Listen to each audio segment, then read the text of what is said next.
ಅದನ್ನೇ ಹೇಳ್ತಿರೋದು. ಅವನಿಗೆ ಕ್ಷಮೆ ಈಗ ಸದ್ಯಕ್ಕಿಲ್ಲ. ಅವನು ಕಾನೂನಿನ ಹೋರಾಟದಲ್ಲಿ ಏನು ಶಿಕ್ಷೆ ಆಗಬೇಕು ಆದಮೇಲೆ ಅವನೇನಾದರೂ ಕರ್ನಾಟಕದ ನೆಲದಲ್ಲಿ ಬಂದು ಕನ್ನಡಿಗರನ್ನ ಕ್ಷಮೆ ಕೇಳಿದ್ರೆ ಆಮೇಲೆ ತೀರ್ಮಾನವನ್ನು ನಾವು ಮಾಡ್ತೀವಿ. ಅಲ್ಲಿವರೆಗೂ ಅವನಿಗೆ ಕ್ಷಮೆ ಇಲ್ಲ.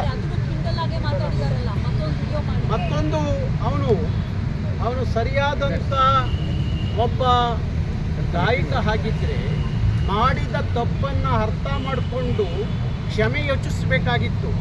ಆದರೆ ಅವನು ಮತ್ತೆಷ್ಟು ದುರಹಂಕಾರವನ್ನು ತೋರಿಸ್ತಾನೆ ಅಂದರೆ ಮತ್ತೊಂದು ವಿಡಿಯೋ ಮಾಡಿ ನಾನು ಎಲ್ಲ ಕನ್ನಡಿಗರ ಬಗ್ಗೆ ಮಾತಾಡಿಲ್ಲ, 4-5 ಗುಂಡಾಗಳ ಬಗ್ಗೆ ಮಾತಾಡಿದೆ ಅಂತ ಹೇಳ್ತಾನೆ. ಒಬ್ಬ ಕನ್ನಡಿಗನ ಮೇಲೆ ಮಾತಾಡುವ ಹಕ್ಕು ನೈತಿಕತೆ ಆ ಹುಚ್ಚ ಸೋನು ನಿಗಮ್ಗಿಲ್ಲ ಅಂತ ಹೇಳ್ತೀನಿ. ಒಬ್ಬ ಕನ್ನಡಿಗನ ಬಗ್ಗೆ ಮಾತಾಡಿದ್ರು ಅಷ್ಟೇ, ಕೋಟಿ ಕನ್ನಡಿಗರ ಬಗ್ಗೆ ಮಾತಾಡಿದ್ರು ಅಷ್ಟೇ, ಯಾವುದೇ ಕಾರಣಕ್ಕೂ ಅವನಿಗೆ ಕ್ಷಮೆ ಇಲ್ಲ.